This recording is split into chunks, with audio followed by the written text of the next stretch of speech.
ces livres ne s'éloignent pas de mes lèvres, jusqu'à ce que ça me délivre et je m'enivre d'une vie avec des œuvres. Je veux lire pour connaître mieux, je veux lire pour réussir en toutes choses. Bonsoir à tout le monde et à toutes les familles qui nous suivent. Nous présentons nos meilleurs voeux à toute la grande famille Livres Inspirés qui ont toujours l'habitude de nous suivre. Tous nos téléspectateurs, nous sommes très heureux d'être toujours chez vous pour vous offrir encore le meilleur de livres, le meilleur de la littérature.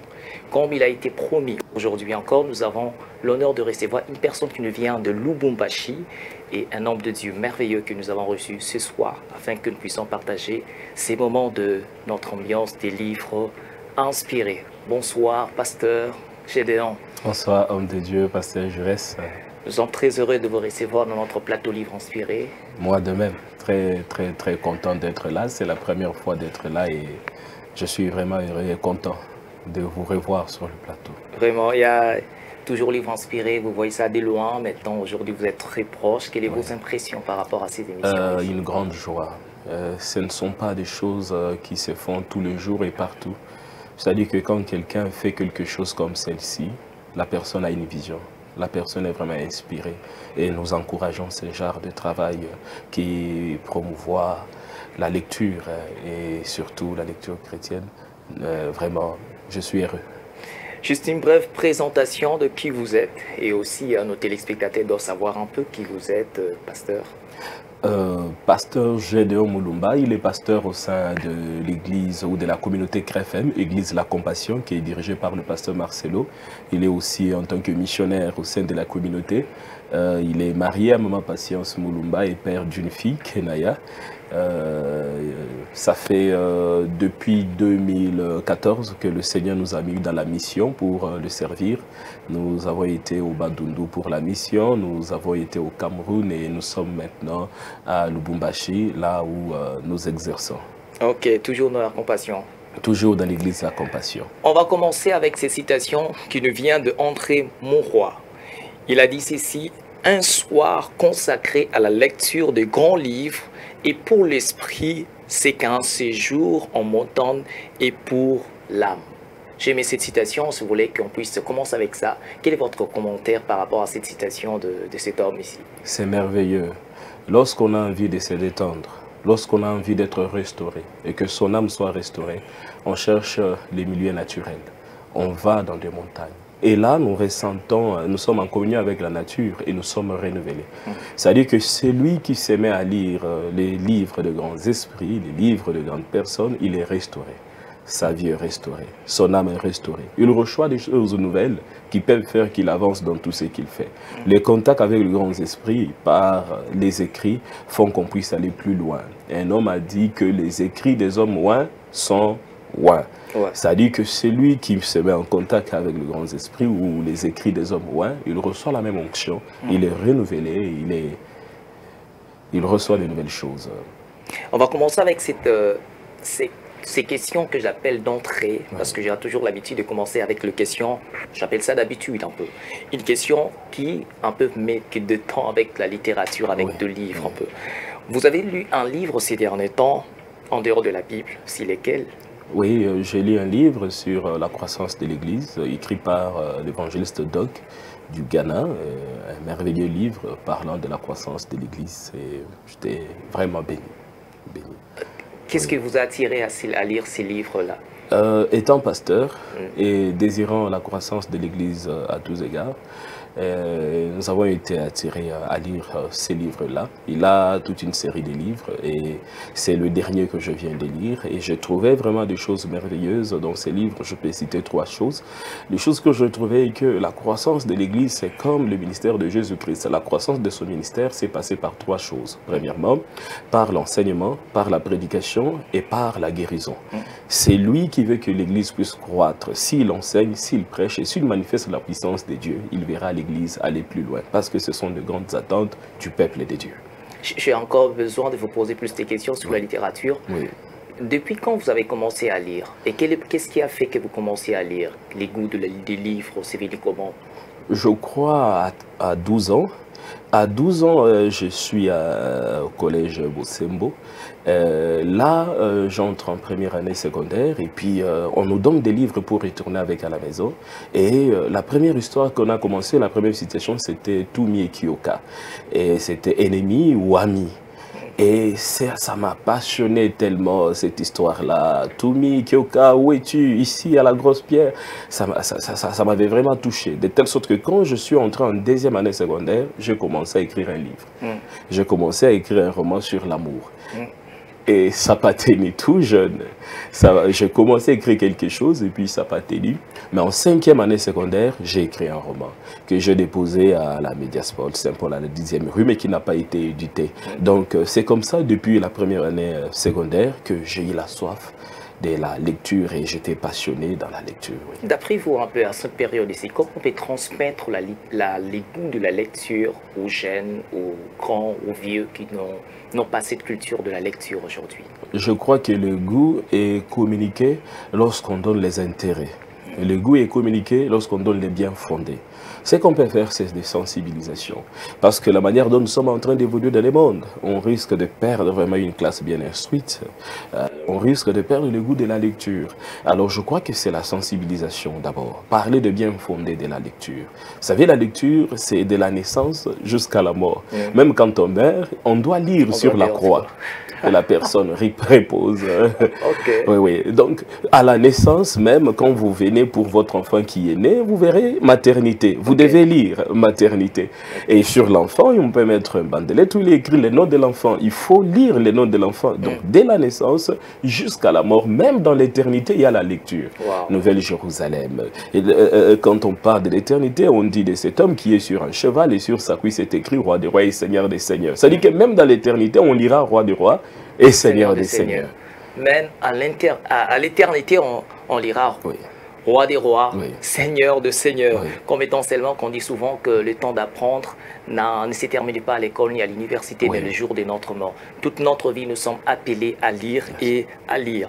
Je vous rappelle aujourd'hui, le terme de cette émission, c'est les faux docteurs et les fausses doctrines. C'est l'objet encore de ces merveilleux livres écrits par le pasteur Gédéon, que nous sommes avec lui sur le plateau. Il a écrit le livre sur le faux docteur et les fausses doctrines. Pasteur, on va essayer un peu d'entrer en fond dans ces livres aussi, parce que c'est un merveilleux aujourd'hui, qui touche aujourd'hui aussi, c'est la question de ces siècles présents. Vous parlez de faux docteurs, des fausses doctrines. Vous faites allusion à qui et à quoi quand vous parlez de... C'est-à-dire que qui est le faux docteur, qui sont les faux docteurs et quelles sont les fausses doctrines aujourd'hui? C'est vraiment un problème sérieux aujourd'hui. Parce que si on ne tire pas attention sur ces choses, l'Église risque d'entrer dans un chaos total. Si on ne tire pas attention sur ces choses, parce que c'est au travers des serviteurs de Dieu que nous recevons la parole de Dieu. C'est aussi au travers des hommes que nous recevons les inspirations du diable. Alors nous devons savoir distinguer ceux qui viennent auprès de nous, s'ils sont vrais ou s'ils sont faux. Et ce que nous entendons, si cela est vrai ou si cela est faux. Alors un faux docteur, c'est celui qui se présente de Dieu, mais qui n'est pas du tout de Dieu. Il y a deux choses. Premièrement, par rapport à ce qu'il dit, et deuxièmement, par rapport à ce qu'il vit. Il y a des gens qui disent des bonnes choses, mais qui ne vivent pas ces mêmes choses. Ce sont des fausses personnes. Parce que c'est à l'abondance du cœur que la bouche parle. Mais si ta bouche parle pendant que ton cœur n'a pas abondé, alors tu es un faux. Alors les fausses doctrines, ce sont des enseignements que nous recevons aujourd'hui, mais qui ne sont pas bibliques, qui n'ont pas comme base, qui ne sont pas dans la vraie doctrine. Et vous pouvez prendre un test biblique, le séparer de son contexte et puis donner une doctrine qui n'est pas du tout biblique. Et c'est là aujourd'hui, le peuple de Dieu est aveugle, vraiment aveugle. De telle sorte que nous n'avons plus les chrétiens de Béret. Les chrétiens de Béret, c'était ces chrétiens qui, après avoir prêché, consultaient les Écritures pour savoir si la doctrine qui a été proclamée est la vraie. Si le docteur qui a prêché, le prédicateur qui a prêché, il est dans le vrai. en parlant du docteur, un docteur, selon l'origine du mot, c'est un savant, c'est un connaisseur. C'est lui qui donne la leçon aux autres ou les leçons aux autres. Et en ce temps-là, les écoles étaient qu'il y avait des docteurs, il y avait des philosophes qui réunissaient les gens sous un arbre et c'était toute une école. L'école de Socrate, l'école de celui-ci, de celui-là. Et en parlant d'un faux docteur, je ne me limite pas seulement aux prédicateurs. Je pars dans un sens large, même des institutions, même de chantres. Donc tout celui qui communique quelque chose à l'église, tout celui qui vient amener une connaissance à l'église, tout celui qui est savant, ça veut dire celui qui peut se tenir au devant des autres pour les enseigner ou pour parler de la part de Dieu, ces personnes-là, on doit les examiner pour savoir s'ils sont vrais ou s'ils sont faux. Et de même aussi par rapport à ce qu'ils disent. Donc, dans ce qu'on dit, dans ce qu'on fait, et même dans ce qu'on fait. Et quand, par exemple, vous dites qu'aujourd'hui, il n'y a pas des chrétiens comme celui-ci de Béret, qui n'est, je ne sais pas, maintenant aujourd'hui, on trouve que plus ils sont avec de leur téléphone, il y a de Bible. Et que lorsque peut-être le pasteur est en train de prêcher, n'ont pas peut-être le temps d'ouvrir aussi pour vérifier. Est-ce que le problème, c'est le pasteur ou les problèmes, ce sont le fidèle? Dans l'église de Béret, le problème n'était pas le pasteur. Tu peux préparer ta prédication, viens nous prêcher, mais c'est à nous d'examiner. Parce que le salut est individuel. C'est lui qui prêche, il prêche. Mais c'est toi qui seras sauvé. La Bible dit que la foi vient de ce qu'on entend. Et si tu as entendu de mauvaises choses, elles peuvent faire perdre ta foi. La foi vient de ce qu'on entend, mais on perd aussi la foi par ce qu'on entend. Ça dit, si on entend mal, on perd sa foi. Ou on base sa foi sur des fondements qui ne sont pas du tout bibliques. Et cette foi n'est pas efficace. Alors le problème, c'est le chrétien. C'est lui qui entend, c'est lui qui doit vérifier, c'est lui qui doit voir si ce qui est dit est vrai ou si ce qui est dit est faux. Et plusieurs chrétiens ont des Bibles qui n'ouvrent plus. Les prétextes du téléphone aujourd'hui a amené l'église dans un chaos. Ça dit que vous avez des gens qui ont les Bibles tous les jours, mais qui ouvrent pendant 5 heures Facebook par jour, mais qui n'ouvrent pas leur Bible 1 minute par jour dans leur téléphone. Pourtant, ils peuvent marcher avec partout. Ils ont cette Bible. C'est en format audio, c'est en format électronique. Ils peuvent même mettre l'audio, mais vous voyez que... Oui. Parce que je prends cette partie de votre livre sur la page 8. Vous êtes en train de dire ceci. Aujourd'hui, si on doit faire l'étude ou la suivi des enseignements qui sont enseignés dans l'église de Dieu, nous serons accompagnés de tristesse. Je voudrais savoir un peu, est-ce que cette tristesse est due à quoi? Et dit à l'écart qu'il y a entre la vérité de la parole et ce qui est prêché. Il y a vraiment un écart pas possible. Aujourd'hui, c'est la minorité qui prêche la véritable parole de Dieu. La question que je me pose, est-ce que Christ est vraiment présenté aujourd'hui dans l'Église? Paul a dit, je n'ai pas voulu connaître autre chose. Si ce n'est Christ et Christ seul. La puissance de l'homme de Dieu vient par la croix de Christ et par l'Évangile. L'onction, la vie de Dieu vient de la croix de Christ. Mais est-ce qu'aujourd'hui Christ est présenté? Je vous donne juste un exemple. Circulez dans la ville, voyez les pancartes, voyez les affiches, lisez simplement les thèmes qui sont. On ne parle pas de Christ. On parle de comment prospérer, on parle de comment briser le chêne, on parle de comment briser les autels. Mais la Bible dit, vous connaîtrez la vérité et la vérité vous affranchira.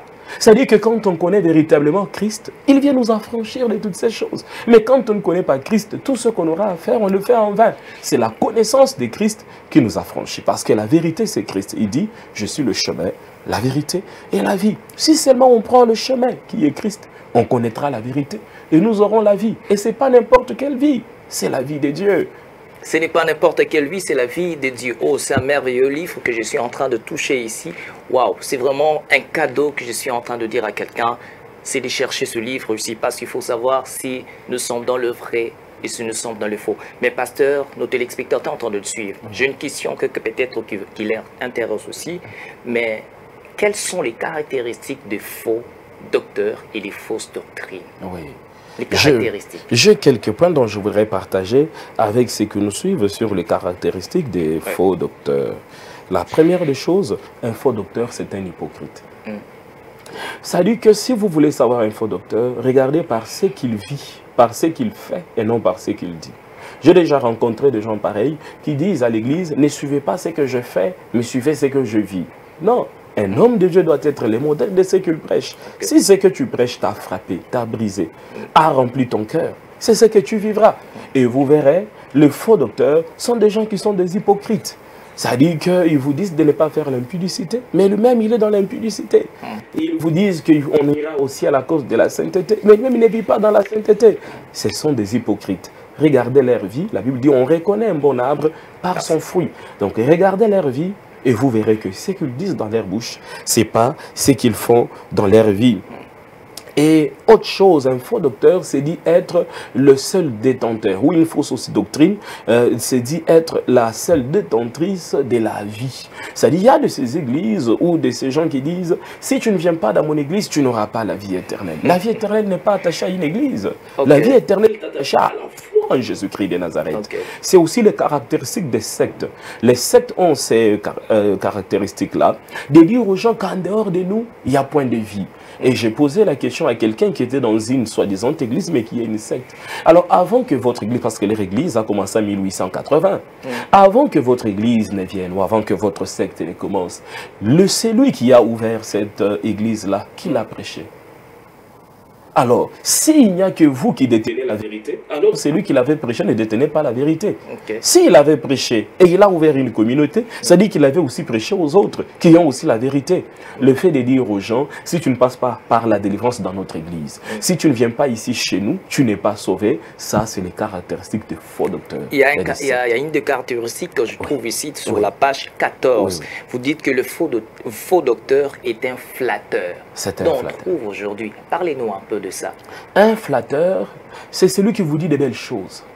C'est lui qui vous caresse dans le sens du poil. C'est lui qui ne part pas contre courant. Regardez la vie de Jésus-Christ. Jésus, quand il se tient, il est au milieu des pharisiens et des scribes. Il dit, vous êtes des tombeaux blanchis. Les gens dont il dit tombeaux blanchis, ce sont des gens qui sont d'abord vieux en âge par rapport à lui. Qui ont commencé à exercer le ministère pendant qu'il n'était pas encore né. Et il leur dit, vous êtes des tombeaux blanchis. Vous êtes une race des vipères. Dire aux vieillards que vous êtes des serpents, ça c'est très étonnant. Jésus n'était pas un flatteur. Et aujourd'hui même, il y a des choses... Aujourd'hui, les gens bercent un peu le chrétien ou les enfants, le fidèle de l'église pour qu'ils ne fuient pas. Oui, oui. Et ce qui se passe aussi est que l'église est en train de dicter, le peuple est en train de dicter au pasteur le message. Et ce n'est plus le Seigneur qui donne le message au pasteur. Je donne un cas. Mon pasteur a dit quelque chose.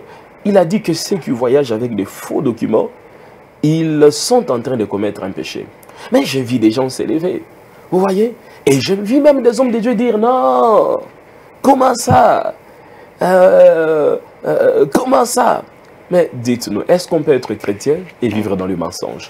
Et un vrai docteur est celui qui choque afin de donner vie. Un faux docteur est celui qui caresse et il donne la mort dans la vie des gens. Vous savez qu'on ne peut pas donner tout. Vous pouvez trouver ça ici, vraiment, dans ce merveilleux livre, pour que nous puissions savoir s'ils sont vraiment de faux ou des vrais docteurs. Mais on n'a pas fini, pasteur, avec, mettons, le fausse doctrine. Oui. Comment on peut savoir que ça, c'est une fausse doctrine, pasteur? Je donne un simple exemple. Dans les livres de 1 Jean, la Bible dit ceci, tout ce qui part plus loin de Christ, tout ce qui ne confesse pas Jésus-Christ comme le Seigneur, venu en chair, c'est celui-là qui est, ou c'est ceux-là qui sont les antéchrists. Ça dit qu'une fausse doctrine ne met pas Christ au centre. Vous verrez, c'est le nom de l'apôtre qui est le plus grand dans l'Église. Et les gens ne prient pas au nom de Jésus. Les gens prient par exemple au nom de la mère de Jésus. Alors que dans toute la Bible, nulle part, même dans l'Église primitive, nous avons vu les disciples prier au nom de la mère de Jésus-Christ. Ça dit que Jésus-Christ n'est pas au centre. Jésus-Christ n'est pas la pierre angulaire. Si Jésus ne bâtit pas une église, ça dit que c'est un infiltré qui bâtit l'église. Et Jésus doit être la pierre angulaire. Ça dit tout ce qui vous présente un prophète, qui vous présente la maman, qui vous présente, or la Bible dit, il n'y a pas d'intermédiaire. Ça dit Jésus-Christ, il est en haut, et Jésus-Christ, il est l'intermédiaire, et Jésus-Christ, il est en bas. C'est celui que nous recevons sur la terre, c'est celui l'intermédiaire qui nous connecte au ciel, et c'est celui qui est assis sur le trône. Parce qu'au ciel, il n'y a pas de trône. Or, Christ est assis sur le trône. Ah non, c'est merveilleux ce qu'ils sont en train de dire. Mais je rappelle encore que, vous savez, quand on est en train de parler de fausses doctrines et de faux docteurs, ça touche directement à l'Église. Mais vous avez aussi prévu aussi un merveilleux livre, un autre livre sur la mission de l'Église. C'est que nous pousse directement à poser une autre question. Oui. Quand vous parlez de la mission de l'Église, oui, quels sont les rôles que doit jouer aujourd'hui l'Église pour le développement de la société? Parce que ça, c'est qui est réellement de l'actualité aujourd'hui. Oui, vraiment, c'est une très merveilleuse question. Je crois dans Jean 8, 19, la Bible dit que vous êtes le sel de la terre. Là, le rôle de l'Église pour le développement d'une nation, c'est très simple. Regardez par exemple aujourd'hui, le problème qui touche notre pays, qui détruit notre pays, c'est simplement la corruption. Et les gens-là qui sont des corrupteurs viennent aussi prier. Viennent aussi prier. Et aussi, on ne sait pas quelle est réellement l'influence des chrétiens dans la société. Alors, si seulement... On ne sait pas en train de dire aujourd'hui que qui est chrétien, qui passe, si les chrétiens font ce que le païen font, ce que les non-chrétiens font. On ne sait pas quel est réellement le rôle de l'Église. Le rôle de l'Église, c'est celui-là simplement. De se présenter en tant que fils de Dieu. La Bible dit que le monde attend avec un ardent désir la révélation du Fils de Dieu. Si seulement nous laissons Dieu briser nos cœurs, il y aura le développement dans le pays. Parce que dans tous les postes, presque 90% de ceux qui sont ministres, de ceux qui sont ceci, se disent chrétiens. Si seulement ils étaient chrétiens, alors l'Église évoluerait. Alors des milliards qui partent dans la corruption ne partiront plus là-bas. C'est ça le problème. L'Église a besoin de donner sa lumière au monde. Et ça amènera le développement. Ce n'est pas besoin de chasser les démons. Ce n'est pas le problème du président. Ce n'est pas le problème. C'est le problème que ceux qui se disent chrétiens le soient simplement. Si on est chrétien, on va diriger le pays dans l'intégrité. La Bible dit ceci, qu'un pays s'élève à cause des hommes justes. Ce qui détruit notre pays est qu'il y a des chrétiens qui ne sont pas des hommes justes. Il y a des gens qui se disent chrétiens, qui gèrent la nation, qui n'ont jamais rencontré Jésus-Christ. Le rôle de l'Église, c'est de parler de la vérité. Le rôle de l'Église, ce n'est pas de faire des adhésions. C'est ça notre problème. Nous faisons des adhésions au lieu de faire des conversions. Okay. Les gens adhèrent des églises, mais les gens ne sont pas convertis. Les gens se conforment, mais ne se transforment pas. Ça va, c'est ça. Ça veut dire que nous avons beaucoup de gens qui adhèrent et nous disons, j'ai une église de 1000 membres, j'ai une église de 10 000 membres. Mais composée de qui? De ceux qui ont adhéré ou de ceux qui ont été convertis? Si simplement l'Église amène les gens à la conversion, prêche la véritable parole, le pays se relèvera. Waouh! Le pays s'est redéveloppé. C'est redéveloppé parce que, une chose encore, parce que vous avez dit sur la page 86, vous parlez dans l'exercice de la mission, il existe des choses là qui détruisent beaucoup souvent la mission et freinent l'évolution de la missiologie. J'ai une question par exemple aujourd'hui, qu'est-ce qui tue la mission de l'Église d'après vous? Quand vous voyez dans Marc chapitre 16 à partir du verset 15, quand vous lisez juste ces tests, c'est les tests que notre père Dinabala a utilisé et c'est ces tests-là qui a fait qu'il soit ce qu'il a été. Quand vous lisez juste ces tests, allez partout dans le monde, prêchez la bonne nouvelle à toute la création. Celui qui croira et qui sera baptisé sera sauvé. Voici les miracles qui accompagneront ceux qui auront crié. C'est-à-dire que la mission chrétienne est une mission qui bouleverse le monde. La mission chrétienne est une mission qui amène la paix dans la vie des gens, la paix dans le foyer, qui relève le malade, qui restaure des vies. Mais il y a des choses qui empêchent que cette mission puisse s'accomplir telle que cela est écrit dans la Bible. Par exemple, l'habitude. C'est-à-dire, ce qui est écrit dans Marc chapitre 16, ce n'est pas un conseil, ce n'est pas une demande, c'est un ordre. C'est écrit à l'impératif, allez. Mais nous sommes habitués avec cette parole. C'est ce qui fait que nous allons dans des missions qui n'ont pas d'impact. Nous entrons dans des missions où on ne peut pas voir Christ. Nous nous habituons à la parole. Si seulement celui qui devrait aller en mission met dans sa tête que le général de l'armée céleste m'a donné l'ordre de partir, il ne s'habitue pas à la parole de Dieu, il la considère comme un ordre direct qui lui est donné, alors nous vivrons de gloire sur la terre. Nous vivrons de gloire dans des missions. L'habitude peut détruire la mission. Et une autre chose, revenons dans ces livres aussi sur la doctrine et les faux docteurs. Qu'est-ce que le chrétien doit faire face à ces fausses doctrines et face à ces faux docteurs? Qu'est-ce qu'on doit faire? Parce qu'aujourd'hui, nous le sentons tous, partout. Qu'est-ce que le chrétien doit faire face à ces choses? Et tant que lumière, la première des choses, nous avons proclamé cette lumière en tant que chrétien. Nous devons nous dissocier. La Bible dit que je ne vous demande pas de vous séparer d'une manière générale. Mais la Bible dit ceci, séparez-vous de ceux qui se disent chrétiens, mais qui ne le sont pas. La Bible dit même qu'on peut courtoyer les païens pour les apporter la lumière. Mais ceux qui sont chrétiens, qui disent qu'ils sont chrétiens et qui ne le sont pas, ceux-là, nous devons nous séparer d'eux. De foi, ceux qui encouragent ceux qui sont dans le mal à continuer, c'est le soutien que nous leur apportons. Ça dit que tu es enfant de Dieu et tu connais la vérité. Et ton pasteur est un impudique. Mais tu apportes ton soutien. C'est un faux docteur, mais tu apportes ton soutien. Il a enseigné quelque chose qui n'est pas biblique.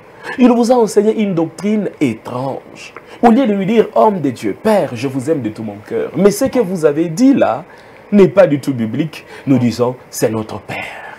C'est ça le problème. Alors les chrétiens, ce qu'ils doivent faire, c'est de se dissocier et de proclamer la lumière. Parce que la mission d'aller n'a pas été donnée aux apôtres, n'a pas été donnée aux évangélistes. Quand le Seigneur dit aller, dans le livre des Corinthiens, la Bible dit ceci, que c'était en présence de plus de 500 frères que le Seigneur est parti au ciel. Il n'a pas dit ça seulement pour les apôtres. Il a dit aux chrétiens. C'est-à-dire que si nous sommes au temps des ténèbres, où la fausseté est enseignée, nous devons tous proclamer la vérité. Regardez ce qui se passe. Il suffit de voir l'injustice dans les gouvernements.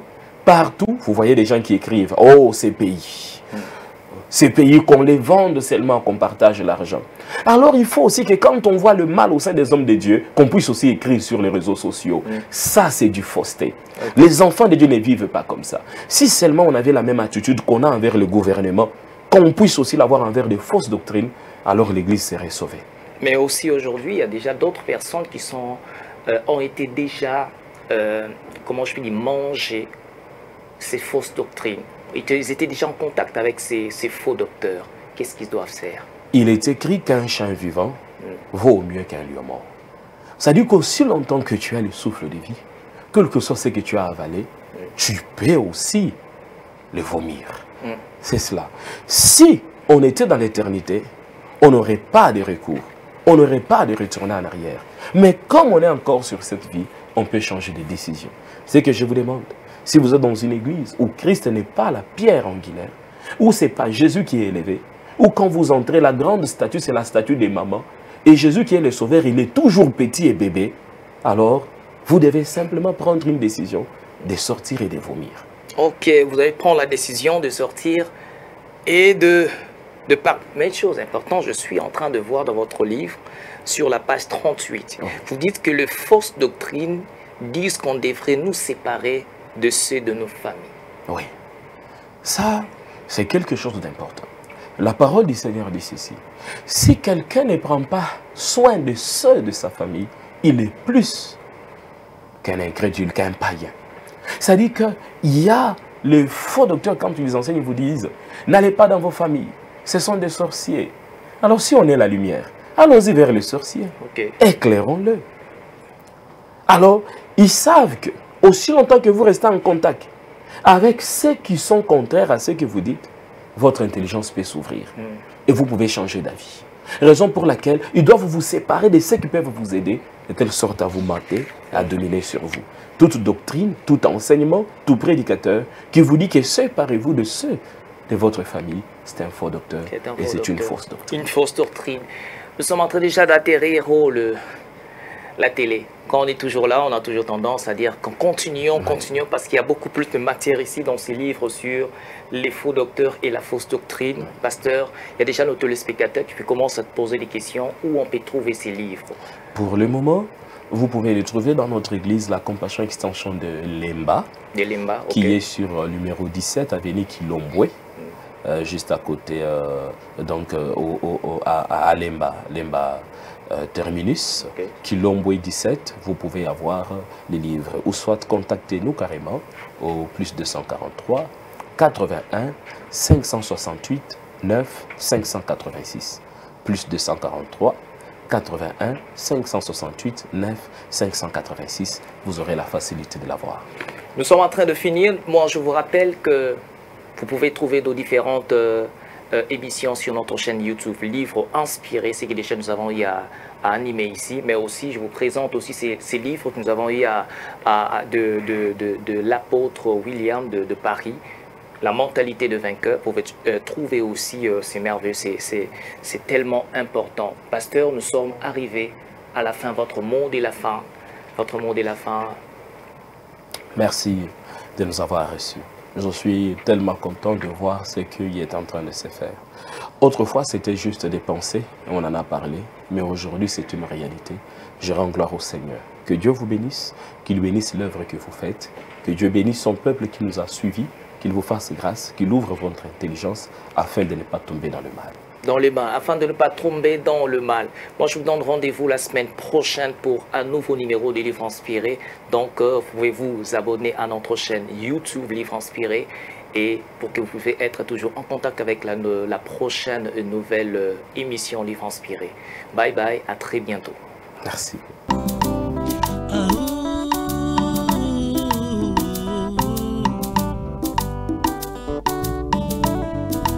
Que ces livres ne s'éloignent pas de mes lèvres, jusqu'à ce que ça me délivre et je m'enivre d'une vie avec tes œuvres.